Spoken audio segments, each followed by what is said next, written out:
Merci, 17h03. Alors, il y a une information que vous n'avez pas donnée, et pour tout vous dire, on était en train de la vérifier, parce que je me suis dit, mais c'est pas possible, c'est un fake. on dit, j'aime pas dire ce mot-là, parce que F-A-K-E, c'est un mot, comment dire, anglais, un fake, mais c'est vrai que je ne trouve pas d'autres mots, et manifestement, c'est un mot qui est utilisé par tout le monde. Jean-Philippe Tanguy aurait ou a proposé, puisque nous sommes d'accord, c'est dans Le Monde. Exactement, tout à fait. Il a proposé, ça je suis quand même très surpris, la réouverture des maisons closes qui ont été fermées par Marthe Richard en 1946 et qui sont dans la mythologie française des films de Jean Gabin Vous trouvez et que c'est de une mauvaise Michel idée ? Audiard.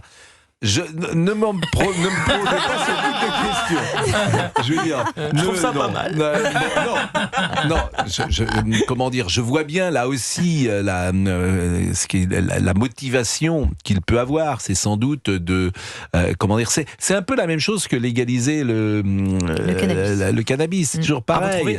C'est par analogie. Il y a des comparaisons. C'est-à-dire que c'est une manière de contrôler sans doute la prostitution, de ne pas faire que ces jeunes femmes qui sont dans la rue, qui sont des esclaves sexuels, mais bon, là, elles le seraient sans doute dans des maisons closes. C'est le cas en Suisse, les maisons closes sont toujours ouvertes en Suisse. Oui, en Allemagne aussi, mais alors, est-ce que vous avez précisément, Gauthier Lebret, la déclaration de Jean-Philippe Tanguy, je la trouve absolument incroyable. Je crois que, sauf erreur de ma part, Gérard Carrou, je n'ai pas souvenir d'un homme politique, depuis que je suis en âge de m'intéresser à la politique, qui ait souhaité rouvrir les maisons closes. L'article du Monde dit surtout qu'il y a le soutien de Marine Le Pen.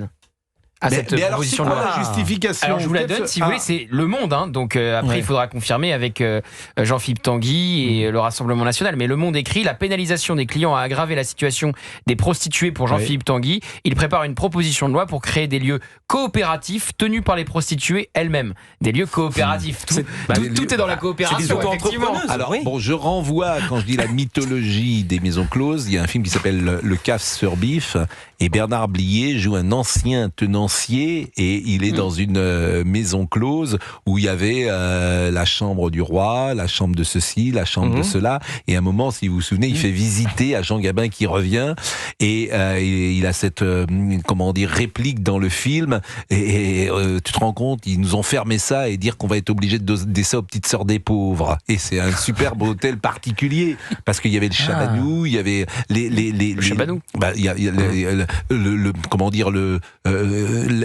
noms. one to two. Voilà, je vois que vous étiez client.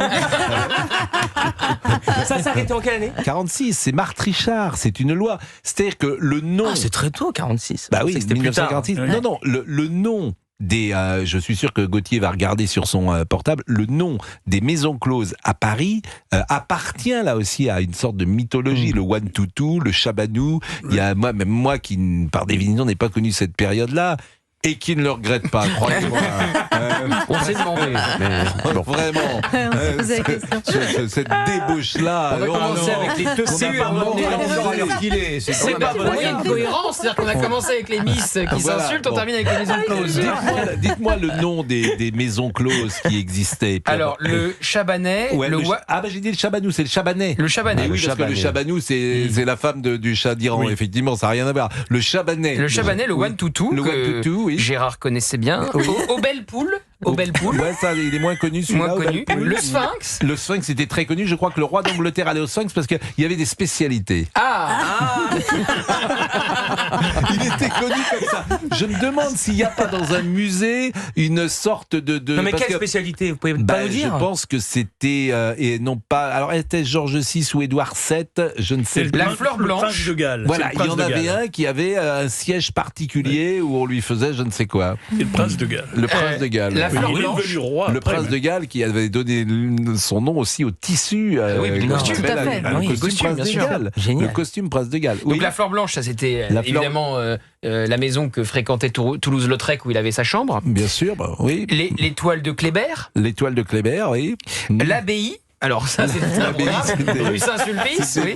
C'était pour... Oui. On venait se confesser, effectivement. Exactement. 2 rues de Londres. On enlève le con et Le temple de l'impudeur, rue de l'Arcade. Oui, alors ça c'est... Non, en fait c'est le Chabanais et le la one cigarette, to two. rue Racine. Le one to two, le nom donne envie. Le one to two, c'est rendez-vous. C'est un one to two. guicheur. Exactement. Alors, je vois en revanche que, je ne sais pas si je peux le citer, mais c'est un député du Rassemblement National qui nous écoute manifestement et qui me dit nous avons présidé présidé jusqu'à l'année dernière le groupe d'études sur la prostitution avec la députée Anaïs Sabatini et reçu Brigitte Lahaye.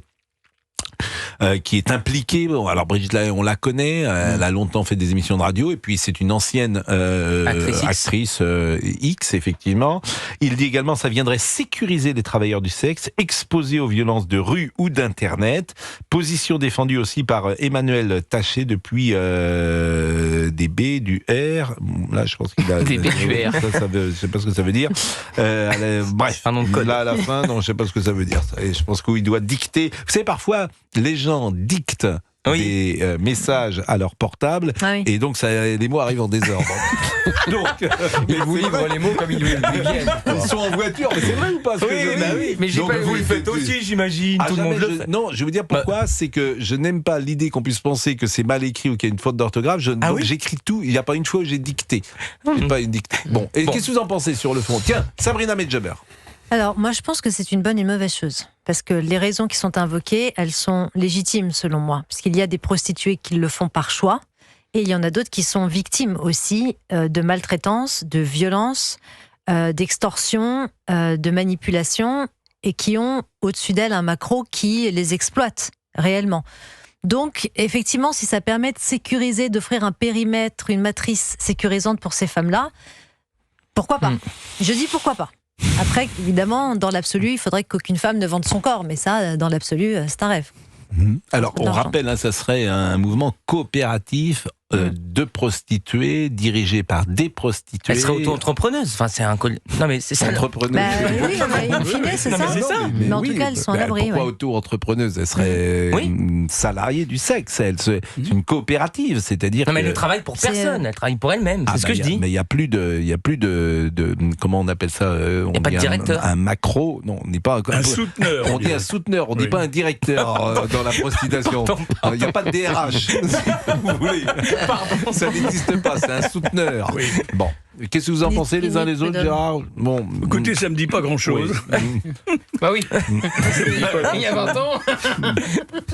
Bon, écoutez, en tout cas, c'est une information. Et vous alors, bonne oui, parce que vous votez en mouillez-vous. C'est difficile de pérorer sur le plus vieux métier du monde. Je n'ai pas d'avis. Je n'ai pas d'avis. Il faudrait entendre les arguments des uns et des autres. Je n'ai pas d'avis. Je pense que la prostitution est le plus vieux métier du monde, que ça fait partie des choses. Je vois pas. C'est parfois. Oui, enfin, j'ose. DBR, c'était des Bouches-du-Rhône. Il a pas. C'était des Bouches-du-Rhône. Ah oui, bon, d'accord. Nous avons la même position que celle du syndicat des travailleurs du sexe et opposé au discours abolitionniste du PS, dit-il. Oui. Bah oui, mais des Bouches-du-Rhône, comment tu que DBR, donc c'était pas une faute, c'est des Bouches-du-Rhône. Sébastien Chenu. Bon, pas d'avis. J'ai pas cité son nom. Alors, David Pascal, on citait pas son nom? J'ai dit un député, mais. Oui, il l'assume, c'est leur position. Mais d'ailleurs, il a parlé de soirée légère l'autre jour. Il a fait un lapsus. Oui, mais c'est très étonnant. Il nous écoute peut-être d'ailleurs. Il nous écoute sûrement. Il a fait un lapsus. Il nous écoute en ce moment. C'était pas soirée légère, c'était autre chose. Oui. Bah, c'est pas des soirées lourdes, c'est des soirées, ce qu'on appelle légères, c'est des soirées. Partie de jambes en l'air, quoi, voilà. Bah, c'est ça. Non, mais c'est un lapsus, moi. Je savais pas que cette émission était assez orientée aujourd'hui. Sans rentrer dans les détails, les jambes sont rarement en l'air, précisément dans ces soirées. C'est une expression qui ne correspond pas exactement d'ailleurs à la réalité. C'est festif. Bah, si, les gens peuvent être en l'air. Oui, c'est festif. Ça dépend. C'est un témoignage personnel. Bon, allez, sérieusement, on va marquer une pause peut-être et on va parler de ce qui s'est passé.